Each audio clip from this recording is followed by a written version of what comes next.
The Lord be with you. And also with you. Let us pray. O God of grace and glory, we remember before you this afternoon our brothers and sisters who have died. We thank you for giving them to us, their family and friends, to know and to love as companions on our earthly pilgrimage. In your boundless compassion, console us who mourn. Give us faith to see in death the gate of eternal life, so that in quiet confidence we may continue our course on earth until by your call we are reunited with all those who have gone before. Through Jesus Christ our Lord. Amen. As Peter said, and I'd like to echo, thank you very much for being here today.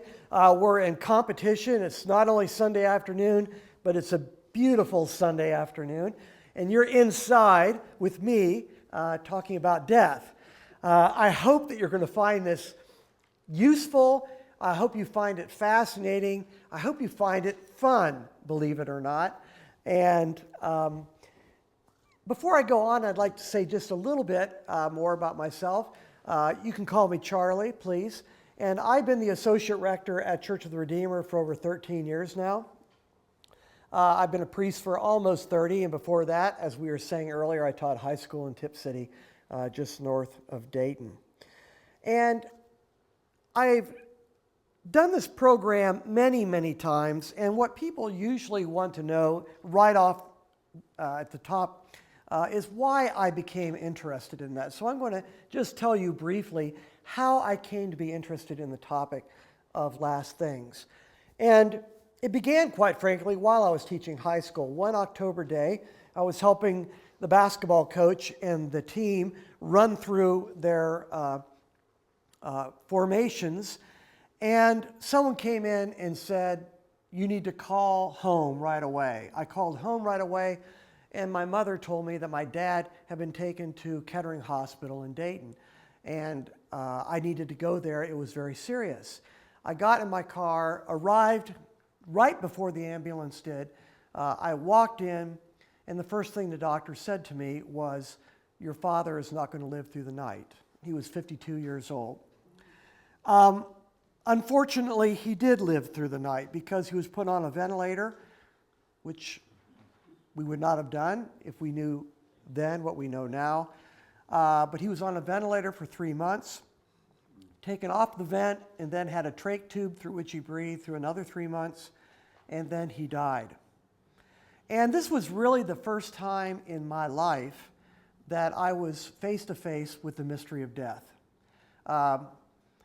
Actually, when I was 9 years old, my grandfather died, but I was 9 at the time, and that didn't really sink in like my dad's death did. And what happened in all of that was not only was I brought face to face with one of the great mysteries of the world, but I also was fascinated by the care given to him, by the nurses, by the doctors, by the techs. And by the time all this was over, I really thought I need to do something else with my life. And I thought about becoming an intensive care nurse, and then I thought about becoming a hospice caregiver. And finally, I decided what I needed to do was become a priest. And then I began my work at Calvary Church in Clifton with Shota Dahl as the rector. And they had a program in place, well, at least a booklet in place, that came from St. Thomas Church called Last Things, Preparing for Death and Burial from the Episcopal Church. I began with that booklet. I created a version for Calvary Church Clifton. Then when I became the rector of Christ Church Cape Girardeau, Missouri, I created a version out there. And then when I became the associate rector of St. Paul's Mount Lebanon, Pennsylvania, I created a version for there. Then when I became the rector of Ascension and Holy Trinity in Wyoming here in Cincinnati, I created a version for there. And when I came to Redeemer, I created a version of the booklet for there. And all the while have been changing it, updating it, because the topic of death and burial is constantly changing. And now I have a PowerPoint presentation to help me present. I have a great passion for this topic, as I hope you will experience. And do know this, if there is anything any of you would like to talk with me about privately, I welcome a call on my cell phone. You can text me. You can email me. I can meet with you. I can meet with your spouse. If you would like any help concerning the deeper issues around this that are more personal, please let me know. There's a handout called the 25 Documents.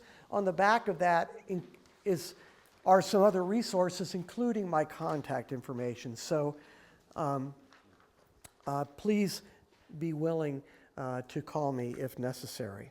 But what I'd like to do right now is to get right to the topic of the day, which is why pre-plan.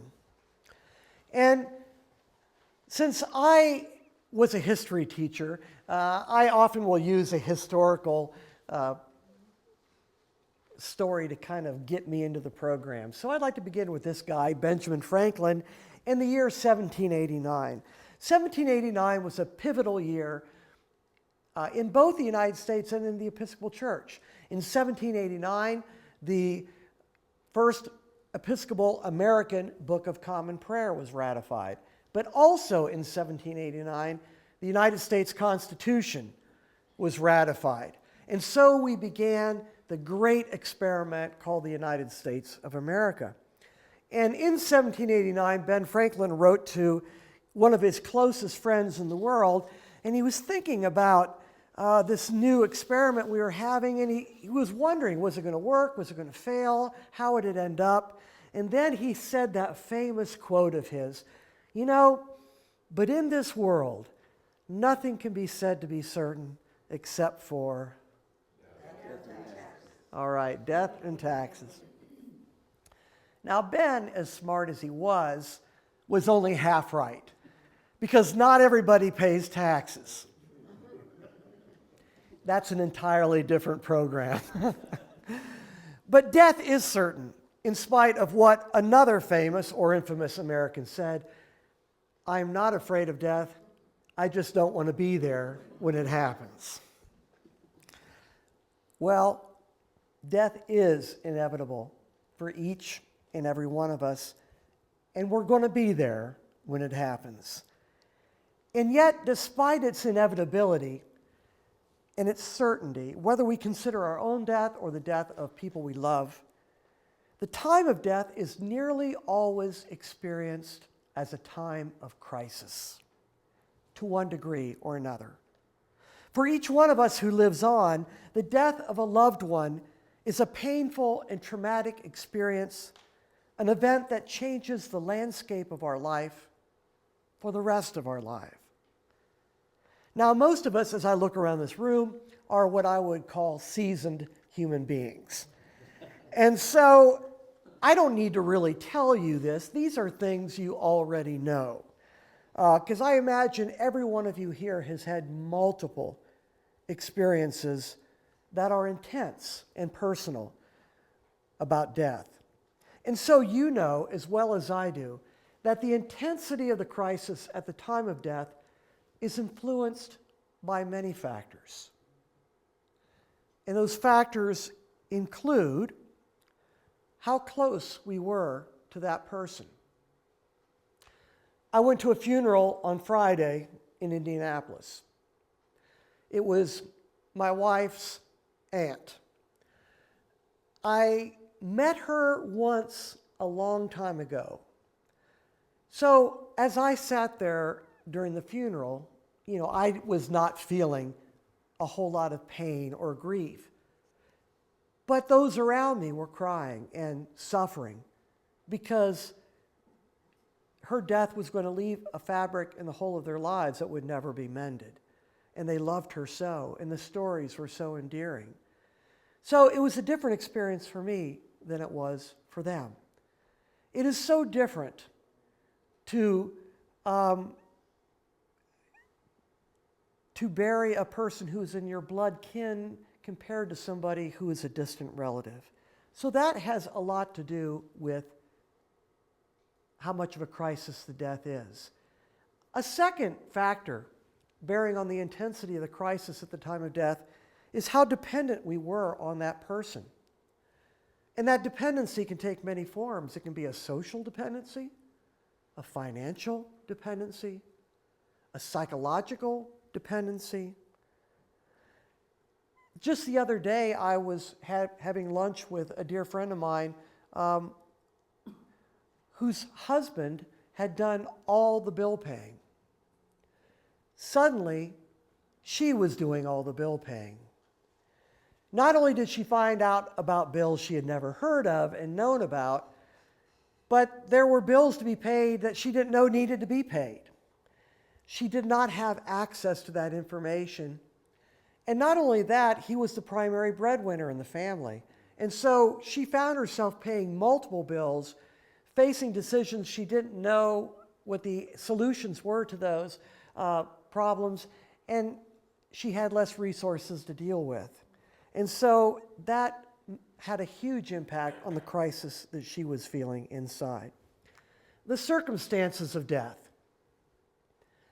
Was it like when my dad died, it was a blessing. Even though I was grieving terribly, it was a blessing. I've done a funeral in my parish for a woman who's 106 years old, who kept saying, when is God going to take me? I guess I'm too ornery for God now. And then when she died, it was like a party. I've also done a funeral for a 6-year-old in our parish who was at daycare, and his parents were just about ready to pick him up when a table fell over on his head. A couple weeks ago, I buried a child who was born and never left Children's Hospital, died 4 months later, battling so bravely, and yet in the end succumbed to a very rare disease. Those kind of sorrows are very different. Was the death a violent one? Was the illness a long one and where you almost feel, a sense of relief and gratitude? So the circumstances of death matter a lot, whether it's considered a blessing or a tragedy. Another experience or matter that impacts the crisis at the time of death is how much unfinished business remains in our relationship with that person. I'll tell you this, that even if a person is given a diagnosis of a terminal illness and dies 3 years later, there's always unfinished business. Life is complicated. We have multiple relationships. We are interwoven with one another in the most intense, profound ways. It's impossible to tie up a life in a neat bow, even if you have a running head start on the effort. But for a lot of us, there is a lot of things that are left undone and left unsaid. My father died at age 52. He went through a very tough time in his life in my teenage years. And just as I was entering into adulthood and finding my way in my profession, I was 25 years old. I was looking forward to knowing my father in that peer way that parents can possibly have, and that was taken away from me. And so I was never able, with him, to tie up a lot of those loose ends from earlier on. He never got to see me become a priest. He never got to meet any of his grandchildren. And that was a great loss. And my hope is that those loose ends will be tied up in the kingdom. But a critical variable for how profound a crisis is at the time of death is how prepared we are to face death. And unfortunately, there are forces at work against us being prepared. For one thing, while we live in a society, let's face it, that is fascinated by death. These are just a couple things I want to point out. Remember the Chandra Levy murder? It was in 2001. In 2013, the National Enquirer is still running stories about her death. We're still fascinated with all that happened around that. And then last year, when Philip Seymour Hoffman, one of the great actors of our generation, died, and last February, a year ago February, they were focusing on the OD, his drug use and so forth. And so, especially when celebrities die, but when other people in our community die, inquiring minds want to know, so to speak. And so we might be very, very fascinated by death, and yet at the same time, and ironically so, we live in a society that tends to be death-denying. And I think our society in particular is a death-denying society. For one thing, as all of you know, we're infatuated by youth. All you need to do is to look at advertising and to see that we are all fascinated with being younger than we are, appearing younger than we are. I've had this conversation with my mom forever. My mom's 83. She brought me up to never ask somebody how old they are, okay? Why? I honestly can't think of a good reason why, except that it's impolite to do so. And I can only assume that there are certain ages where we don't want people to know how old we are. Okay? But that, I think, is just part of that under the deep grammar of our culture that says somehow the older you get, the worse it is. And I don't think that's true. The second thing, we tend to be death-denying because people, not everybody, rage at the unfairness of our mortality. Now think about this. Human beings, I don't know, how long have we been around? 20-some thousand years, whatever. Not one human being who has ever walked the earth, except one. No, and that one died too. Death comes to everybody. And yet, we're mad about it. In the church, we say God created all that is, seen and unseen. And according to Genesis, God said it's very good. Tov ma'ov. Creation is very good. So are we saying to God, yeah, you did okay, but there's this little bug in your program. Interestingly enough, the people I've had the privilege of being with as they neared death tend to be less this way than the younger people are, or those who have lost a loved one.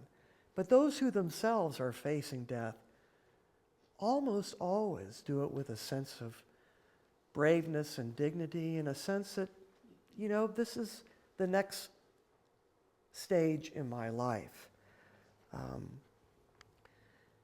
We tend to be death-denying, and this becomes evident because we avoid speaking about death at all or speak in euphemisms. When I was in Pittsburgh, I got somebody, and the nickname stuck. People started calling me Father Death. I much prefer Charlie. But it was because of my openness of talking about death all the time. But people don't like talking about death. This past year, I was in the hospital in an ICU unit. Adult children were preparing to remove life support from their mother. And one of them was on the phone talking to the funeral home.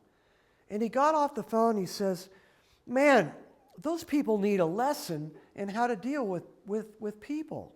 I said, what happened? He said, all the guy did was talk about death. He said that. I said, what do you mean? He said, he kept saying death certificate. He kept saying at the time of death, and he said, I said, well, what did you want him to say? Well, why don't we say he passed? And when I think of something passing, I think of, like a kidney stone or something like that. Yeah. At my age, at least, that's what I think of. Or people say, well, she's gone. And, I think, well, where? Gone where? The next room? But people are very uncomfortable in using direct language about a human experience we all share, and over and over. Modern funeral practices. often shield us from seeing and hearing and dealing directly with the reality of death. I remember when I was 9 and my grandfather died, I remember my dad did take me to the funeral home. And I walked into the funeral home, and there in a coffin, my grandfather was laid out. The coffin was open, surrounded by a bank of red roses. And I remember going up and asking my dad, can we wake Grandpa up? I was 9 years old. I knew he had died, but it was beyond my experience. But my dad took me, and I was able to see, and I was able to begin to learn. I'll tell you something else. I cannot smell red roses today without thinking of death. Of our 5 senses, I've heard that the sense of smell is the one most evocative of memory. But modern funeral practices try to make things a little bit easy on us. There was a great invention in the early 60s in Houston, Texas. Does anyone know what it was? Inside a building, AstroTurf, which made football inside a dome possible for the first time. But what we use it for now is to place around graves so that when you go to the cemetery, nobody sees the hole in the ground. The coffin sits on top, covered with a spray of flowers. There's not a hole to be seen. There's not dirt to be seen. I'm looking for dirt to throw. I can't find the dirt. And then when the service at graveside is over, the person comes up from the funeral home and said, the services are now concluded. You're free to return to your cars. The grave will be tended. A couple quick comments about that.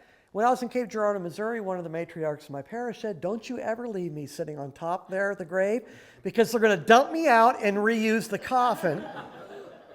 And so I stayed and saw her coffin put into the ground.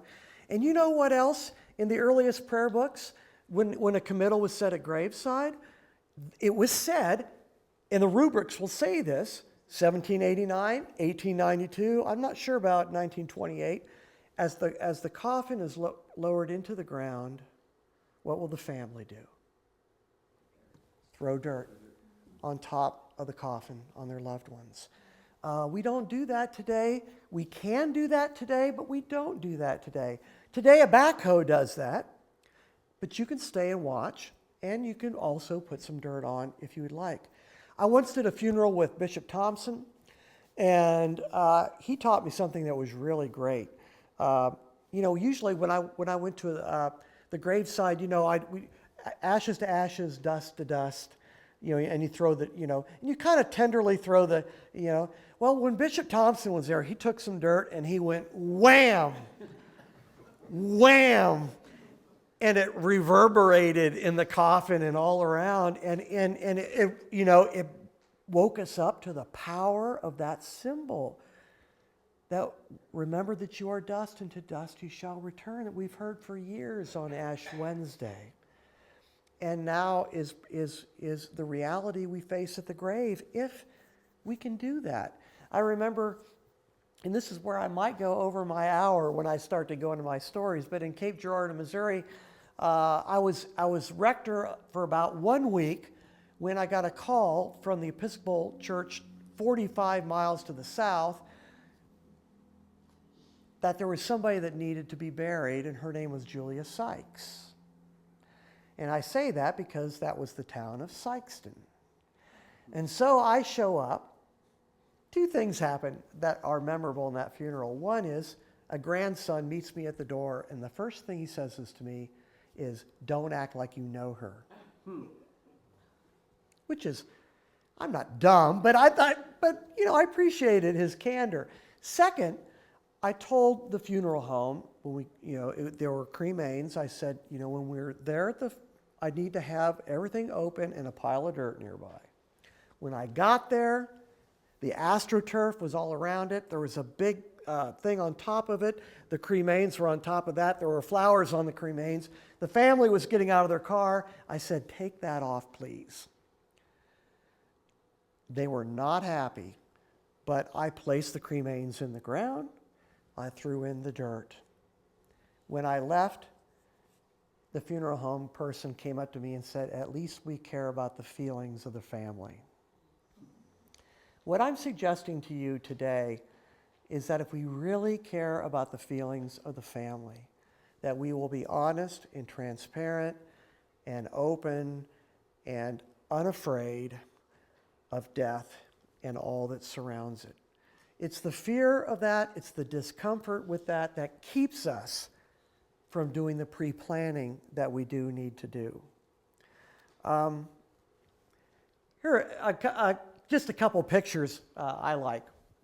Upper left-hand corner, stay young, Bethany Retirement Village, where you go to live. All the raisins are obviously going there to die, okay? But you're going to be the grape. You're the one grape. And everybody, I love that. Lower left-hand corner, what's happening there? Botox, okay? The man, for God's sake, you don't want to have wrinkles on your forehead in today's job market. In the center, keep calm and stay forever young. Join me in the battle against aging, upper right-hand corner, oil of Olay. I mean, we're engaged in a battle, okay? And my wife would probably say, yes, we are engaged in that battle to look and stay young. And then, of course, the man of ageless. I'm not saying that we don't want to look good, and I'm not saying that these are evil things to do. But what I am saying is that what are the ads appealing to? They're appealing of our fear of death. They're appealing to our unease with growing older and trying to sell us something that will ease the pain and put off as long as possible the inevitable. Here are a couple of other really interesting photographs. Lower left-hand corner is an example of the AstroTurf that you see and you're all familiar with. What's that upper picture about? What is that? That's a drive-through viewing. Now let's put it this way. This happens usually, these changes usually first happen on one coast and then the other coast. And they happened in Cincinnati about 30 years later. So don't worry, it's not going to happen here until about 2050 or so. But, when I first heard about the drive-through viewings, they were like bank teller things. So you would drive up and there would be a list of names and you'd say, oh, Charlie Brumbaugh, I'm here to pay my respects.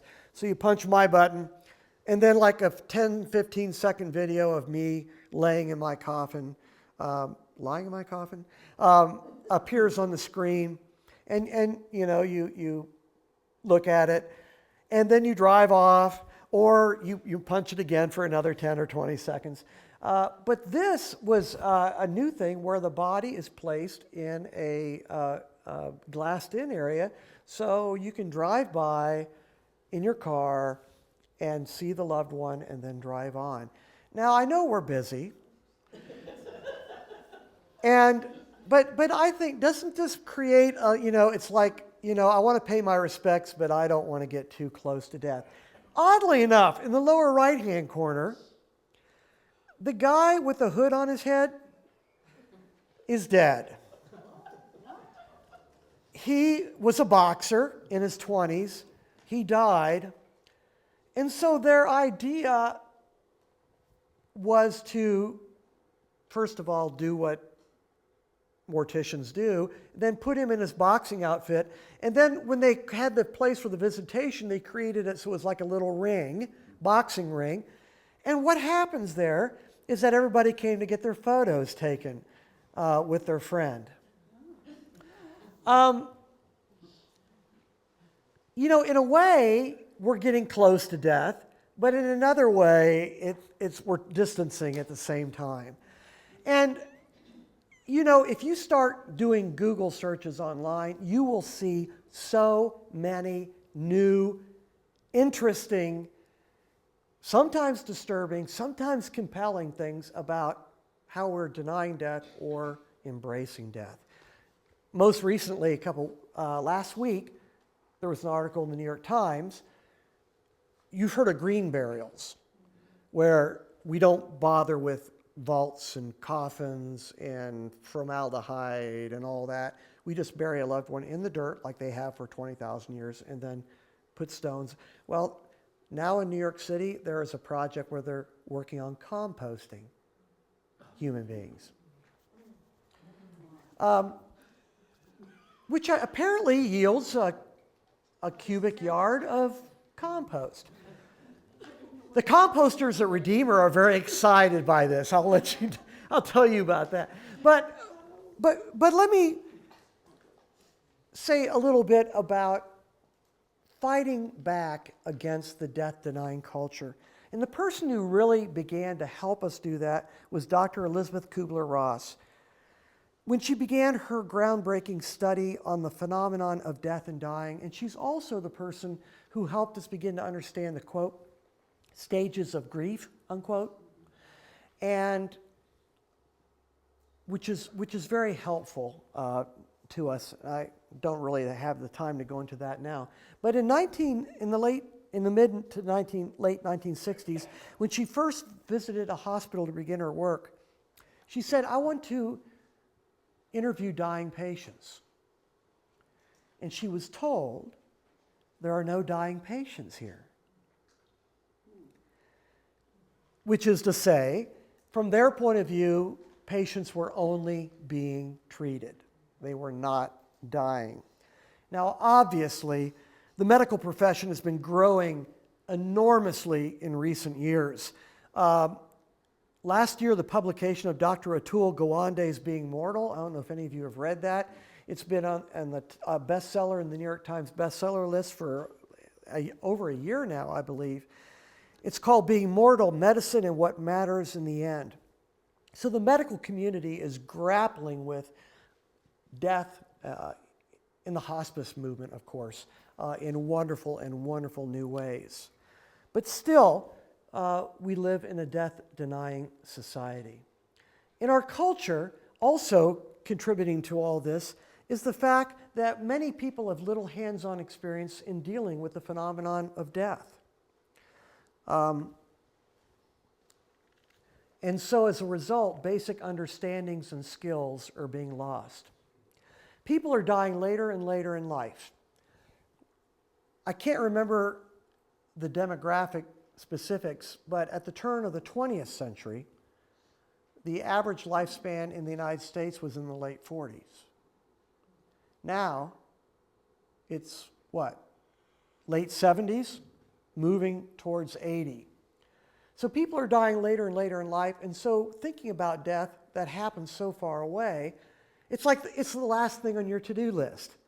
I got things to do tonight and tomorrow.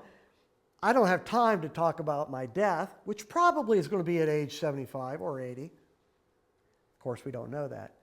People are also dying more and more away from their homes, in hospitals, nursing homes, hospices, and other institutions. When I was in the rectory in Wyoming, they had a big wide front door. And then there was a big bay window. Why? Well, back when that house was built, they had a big door so you can bring bodies in and out in part. And a big bay window so you can lay the body out so that people could come and sit with the body and with the bereaved.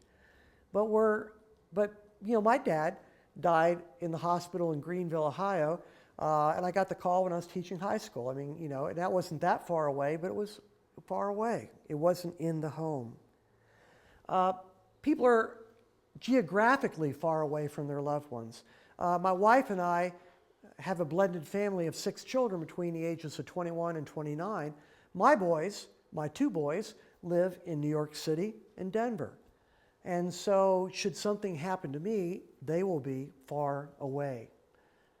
And so because of these reasons and others, we're losing the privilege and the art of caring for the dying. And just one practical aspect of how that plays itself out. Often, when a person is dying, they'll get a very dry mouth, And that drives loved ones crazy because they want to do something, so they want their loved one to have a glass of water. But that's the last thing your loved one wants. People used to know this because people dealt with dying people all the times in their homes. But when a person is dying, the body naturally does not want food, does not want water. And if you press water or food on a loved one, you'll make them more anxious or cause them some kind of harm. But people have forgotten that simply because we have lost the expertise of caring for dying people. I will say that the hospice movement that began in Great Britain has been a great blessing for this. And more people are once again able to connect with their loved ones, either at home or in a hospice, and to learn the skills necessary to accompany a loved one towards death. And so for all these reasons and more, in spite of its inevitability, we tend to come to death not only suffering from natural grief, but also unprepared.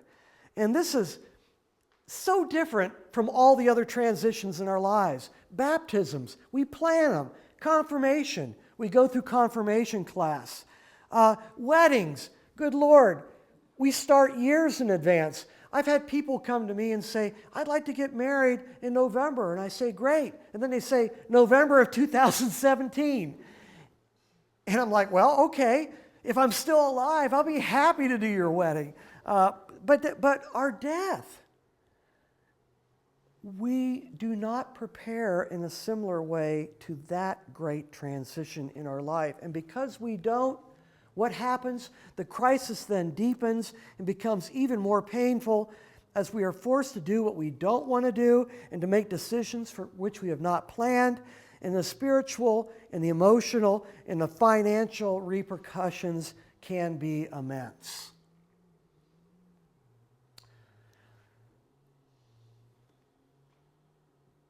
I hesitate to use certain language and to tell certain stories because this is going to be on YouTube. But let me use somebody very close to me and her sister. Her parents were dying of dementia. One gently, one not gently. The first parent died, and so we all got together in a small rural Indiana town with the funeral director to plan the funeral for both, the one who just died and the one who would be dying. And it was like watching a train wreck happen. And I tried to say what I could say, but in that moment and in those circumstances, my powers of persuasion were very limited. Okay?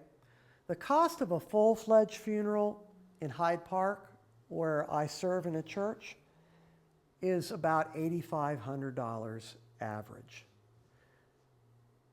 This cost $13,000, and that was just for the first one, and the second one matched it. And I'm thinking, where could that money have gone? And I don't even think the parents had hoped for these things. But it was all done, and there was really nothing that could be done. But if you think about it earlier, and if they had written everything down, I think that scenario would have been a lot different.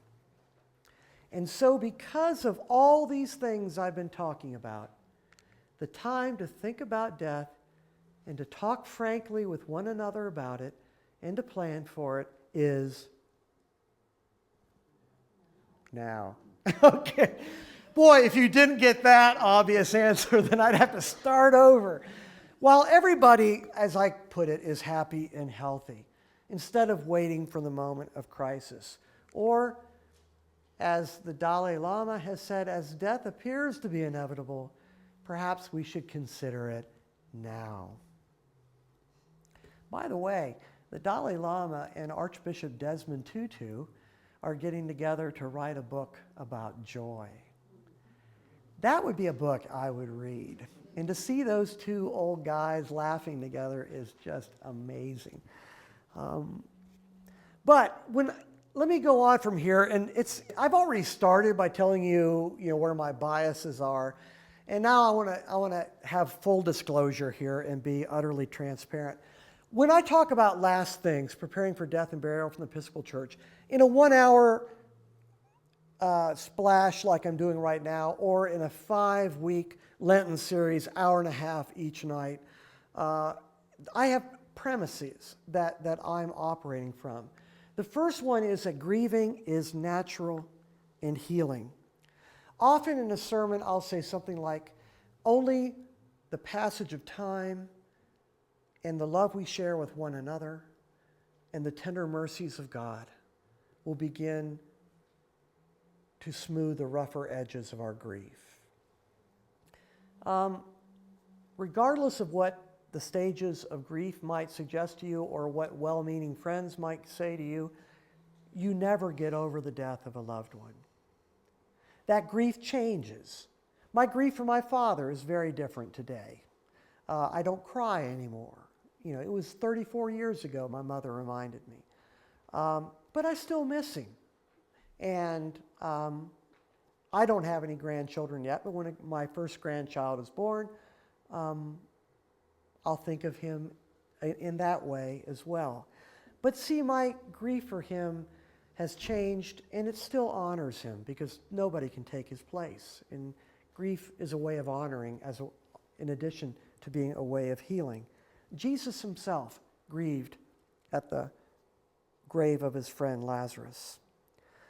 Secondly, the church seeks to support mourners through the grieving process. This is our calling. This is our privilege. One of the things I notice about churches is that when people grieve, and you can grieve for a lot of reasons, grieve the death of a loved one, you can grieve the loss of a job, you can grieve a divorce, you can grieve a great disappointment from your children, whatever.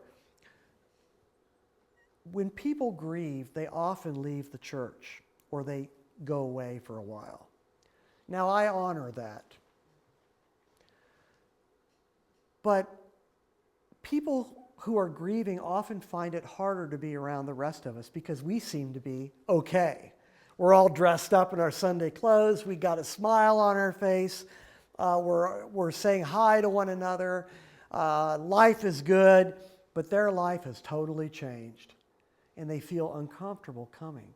And at the same time, the people who love them let them go because we don't know what to say.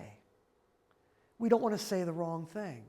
We don't want to say the stupid thing. And so the tragedy is people pull back and people let them go. What I'm urging you to do here is to take the risk of making a mistake and saying or doing the wrong thing. Loving these people up, saying something, dropping something on their front porch, writing them a note, remembering the anniversary of the death a year later, remembering them at Christmas or Thanksgiving or on the birthday of their loved one, any of those little things can mean the world to a person who is grieving and help them begin to heal.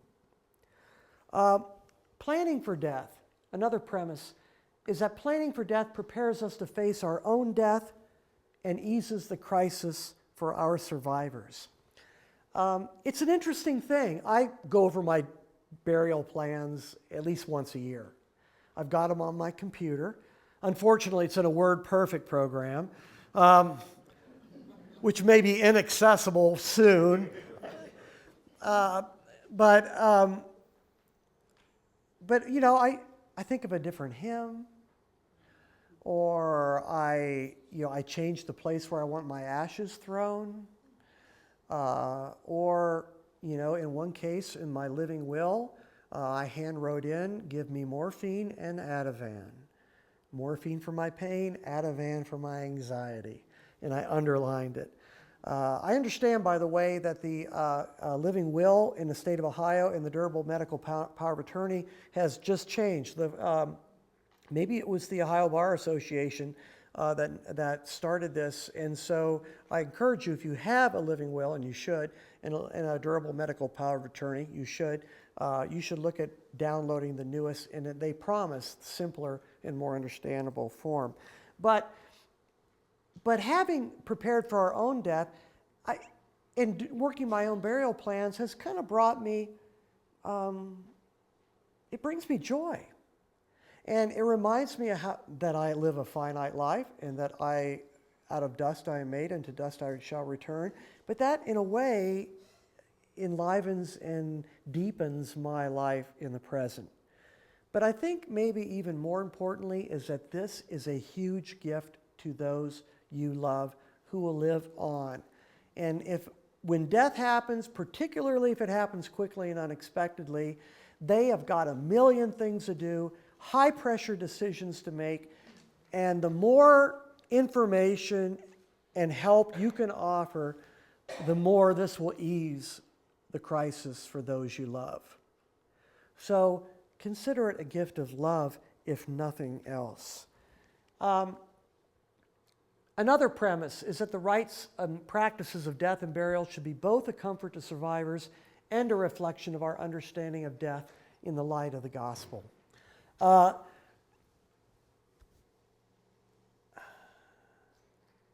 love the Book of Common Prayer. I love the burial service. I love the wedding service too. I often get those confused in my language for reasons I'm not going to go into right now. Other than to say, those two services are services when we have people in our church who are, the majority of people present are often not parishioners or Episcopalians. They can be Roman Catholics, they can be Mormons, they can be Presbyterians, they can be Hindus, they can be Muslims, they can be Jews, they can be atheists, they can be agnostics, they can be seekers, they can be charismatics, Pentecostals, it doesn't matter. You get everybody in the church at that time. And almost invariably, when somebody leaves an Episcopal funeral, they come up and say, "Thank you." And they'll often say, "I don't know why, but I feel better than when I arrived." And I think part of the reason for that is that we hold up two things at the same time in our liturgies: hope and the reality of death and grief. We speak about both in just the right language. It's not overly sentimental, it's not overly theological, but when people hear it, regardless of where they come from, they hear truth and authenticity. And so the church should never be shy about being who they are at the time of death, because it's a gift to all involved. We bear primary responsibility for ourselves in life and in death. Yet it's essential that we discuss our last things with our loved ones.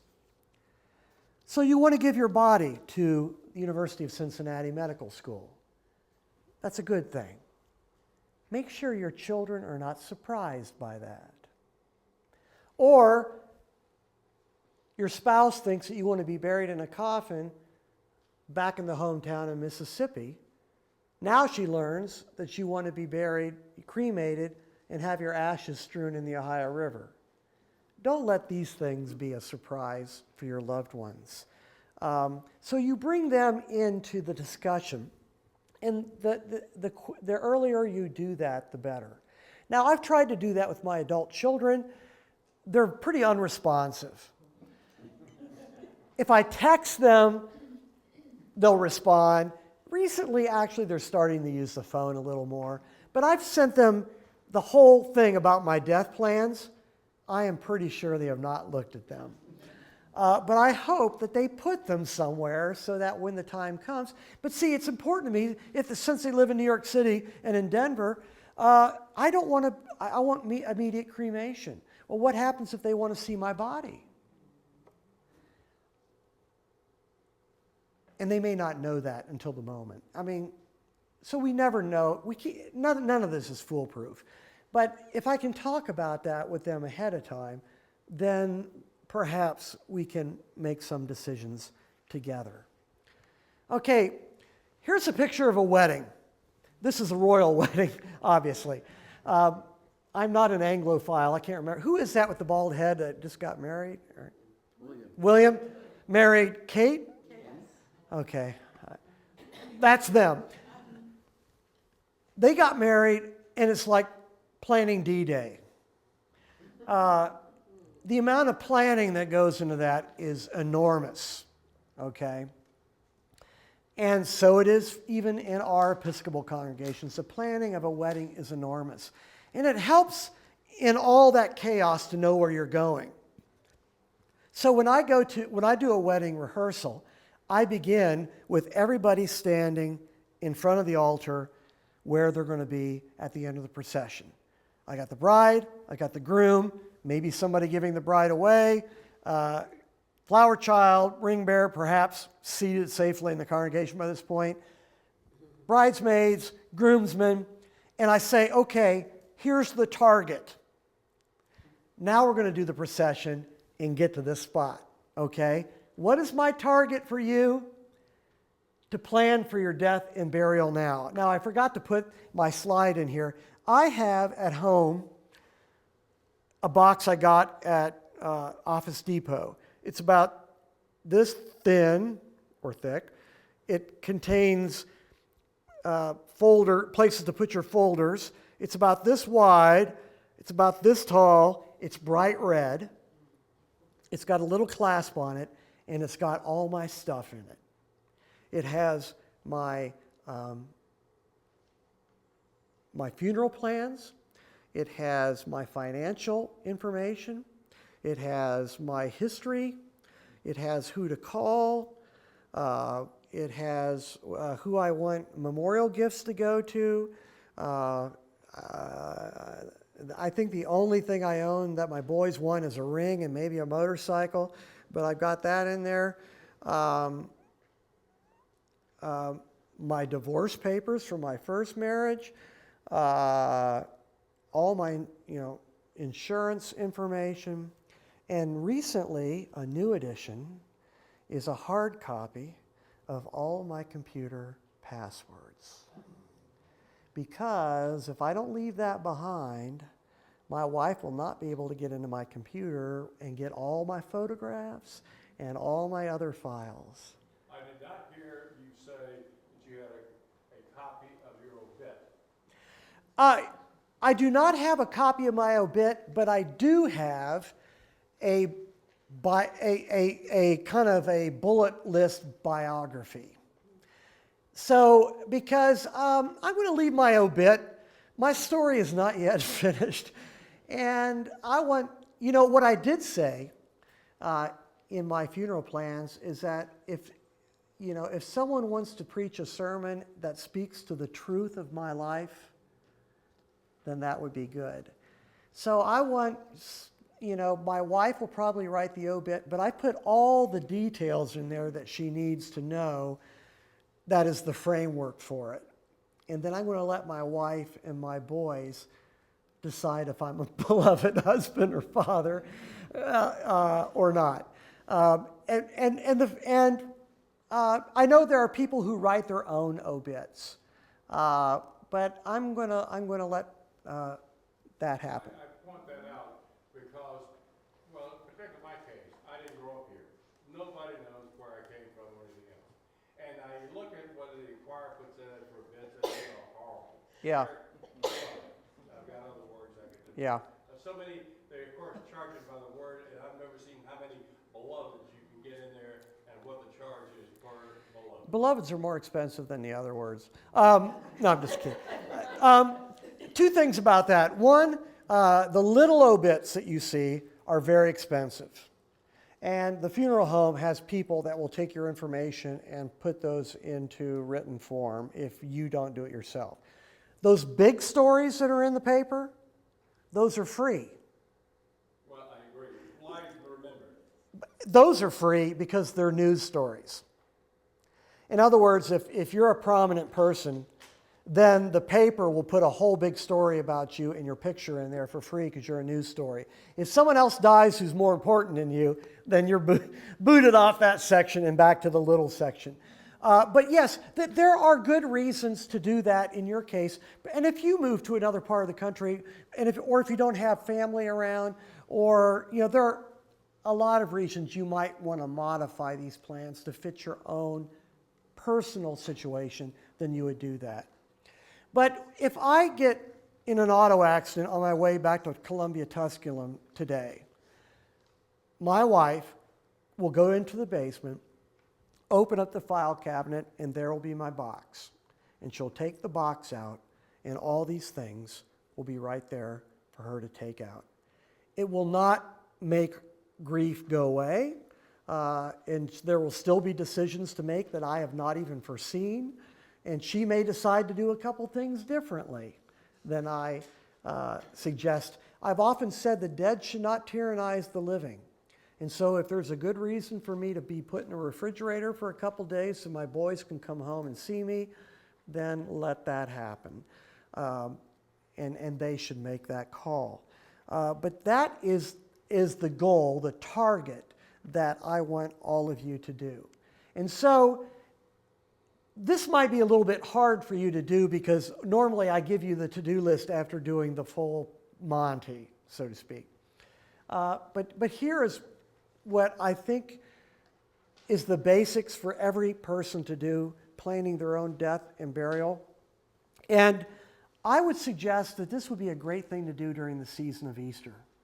50 days between the Great Vigil and the day of Pentecost, you've got plenty of time in this season where we celebrate that while death is real, death is not the final word for Jesus or for any of us. And so, I hope you would get right to this. Make a will and remember the church. At Church of the Redeemer, we have a new program where we do a will writing workshop. And we have families come in, usually young families, whose assets are simple, and by that I mean less than $1 million. And they fill out a questionnaire, and then the pro bono lawyers go to work. They walk in. We do this program together. Redeemer did that with St. Simon of Cyrene a couple years ago. It was a great success. And a lot of people don't have wills. And if you don't have a will, then important decisions are going to be made by the state of Ohio upon your death. This enables you to do that. And remember the church, please. The place where you were baptized, confirmed, where you sang the praises, where you broke the bread, where you said prayers with one another, and then hopefully the place from which you will be buried. And I'm going very quickly at this point. Fill out and sign a State of Ohio Living Will declaration, have it witnessed, and a do not resuscitate order if appropriate. A State of Ohio Living Will declaration tells family members and medical personnel what you want done and what you don't want done in the event that you cannot speak for yourself. And what makes that work is the twin document filling out a State of Ohio Healthcare Power of Attorney declaration and have it witnessed. These two documents go together. One says what you want, the other enables a loved one to make it happen. I have 3 people on my healthcare power of attorney. First my wife, then my 2 sons in connection with one another. These are not foolproof. Again, circumstances arise in death that nobody could have predicted. I did a will workshop in, am I fine on time, by the way? I can keep... Yeah, we're getting kind of... Okay.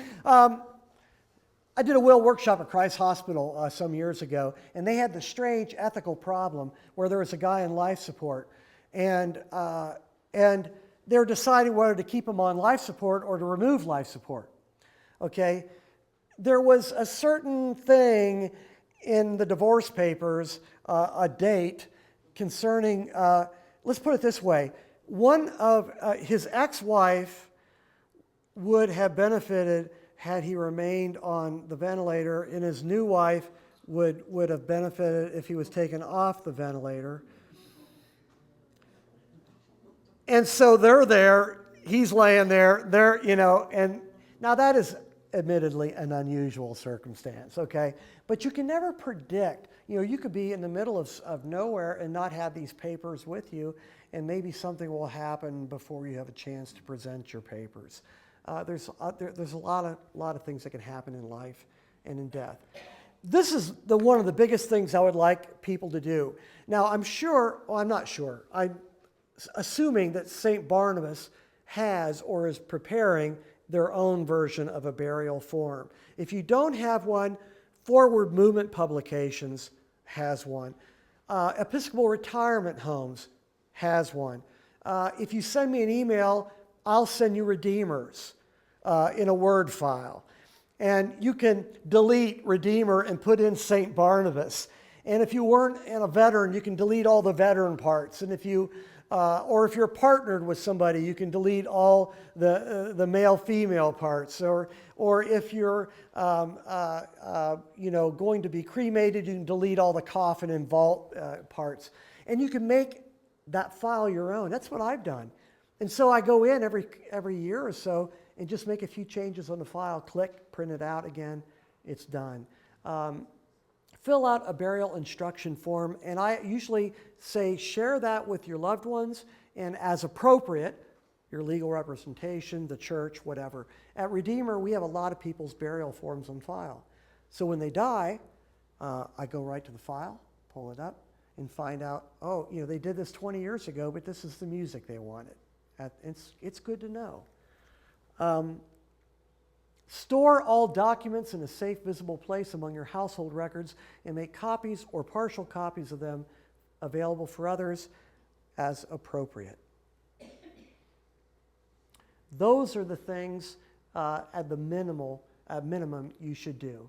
My contact information is there, but you already have it on the back of the document, which a page that says the 25 documents for the time of death, so it's on there as well. If you're curious, this is what my full program is. Why pre-plan, which is kind of what I've done now. A Christian perspective on death and resurrection and grief. Burial practices, what we do with bodies. Burial liturgies, what we do in the church. Stewardship in death, which includes everything from organ donation, full body donation, autopsies, living wills, durable medical power of attorney, and then your financial, what happens with your stuff. As my mom said, she's never seen a U-Haul on the back of a hearse, and